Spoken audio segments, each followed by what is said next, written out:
Welcome to this week's episode of Parsha Power in 3. Vayakeil Pekudei, the last two Parshas of Sefer Shmot, deal with the completion of the building of the Mishkan. There's a fascinating midrash. The midrash says that the only reason why God created gold was for the Mishkan. In other words, gold was not necessary in the development of humanity, but God created it to beautify the Mishkan, in order to make the Mishkan magnificent, that it was shining with gold. Of course, gold is something that's used in jewelry, and it's a very valuable commodity.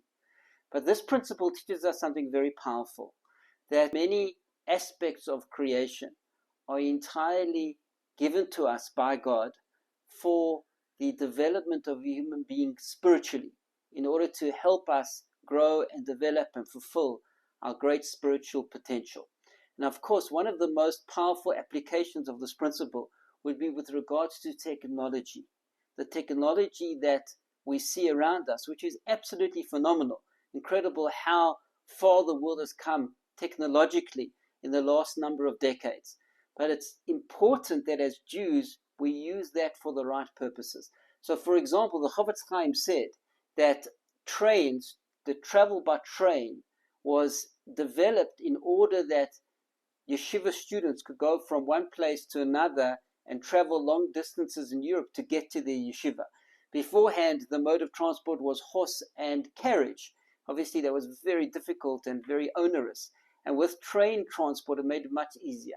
And so too, all of technology gives us the opportunity to develop and grow. That's why it's there. That's why God created it. And that's how it should be used. We should be very careful to use it in the right way and not in the wrong way. So for example, I'm recording this video on YouTube. YouTube is a great, powerful platform to share Torah. For example, I heard a wonderful shiur this week by Rabbi Asher Weiss in Yerushalayim. I heard it on YouTube. I wouldn't have been able to hear those powerful ideas from one of the greatest men of our generation without having this technology. I'm going to use that in my drosha on Shabbos. So technology can be used in such a powerful way to enhance our development and growth. I give a Daf Yomi shiur, Daf Yomi Bahalacha, Dirshu Mishnah Berurah every morning in my shul, and I have over 100 people that I send the shiur to every day. Many of them keep up every day only because they receive the shiur on their phone and they could listen at a time that's convenient to them, where they have a small gap in their busy day.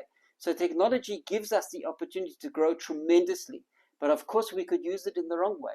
And more often than not, I think much more common is the use of technology for destructive spiritual means. People look at inappropriate things, people get exposed to crazy ideas, people waste time. So it could be used for us to develop and grow spiritually, or it could be damaging to us spiritually. It's really up to us. We have the choice of how to use it. It's a great message we learned from the Mishkan in this week's Parsha. In Hashem, we should use the amazing technology we have in the world today for the right reasons. We should sanctify it, and it should lead us on our spiritual pathway and closer to Hashem rather than to spiritual oblivion. Thank you so much for watching. Please remember to like and subscribe.